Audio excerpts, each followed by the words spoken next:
Gabbiyaa kan galuuf umurii naaf dheeresseera. Qulqulluu Mikaa'el na eege du'aarraa. Gabbiyaa kan galuuf umurii naaf dheeresseera. Gabbiyaa kan galuuf umurii naaf dheeresseera.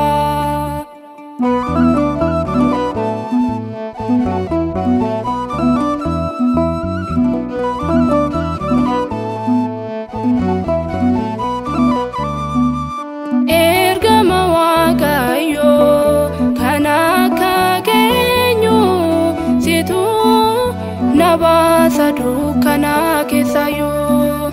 Har'a si kufnee maqaa kee waamannaan ariifattee dhufta diinni nama arsinaa.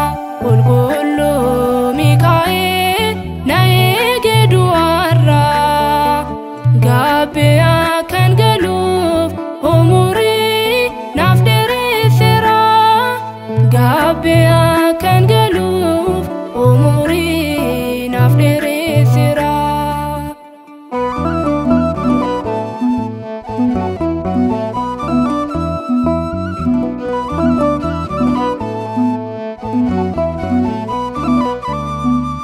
Yaa qulqulluu Mikaa'el hoogganaa humnootaa, diina na dhiibbisuuf eeboo kee waraantaa.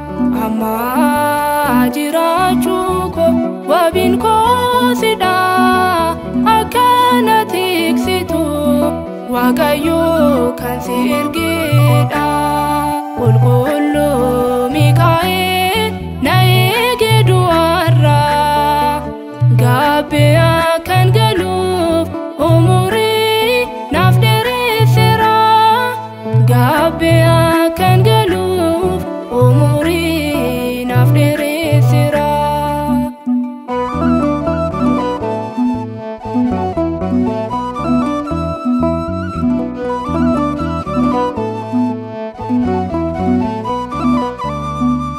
Mikaa'el, Mikaa'el jedhee si waamuun koo, oolmaa kee hin daganne waan jiruuf keessa koo.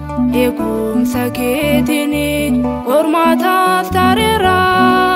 Galma koo gahuudhaaf situ na gargaara. Qulqulluu Mikaa'el na eege du'aarraa. Gabbiyaa kan galuuf umurii naaf dheeresseera.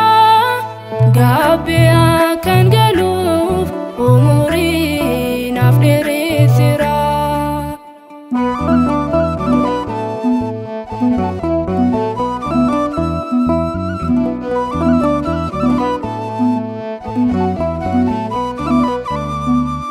Jireenya koo sabdee hin qabu si malee, ati na gargaari karaas koo wallaalee. Baahiraan kan baaste xalayaa du'aarraa.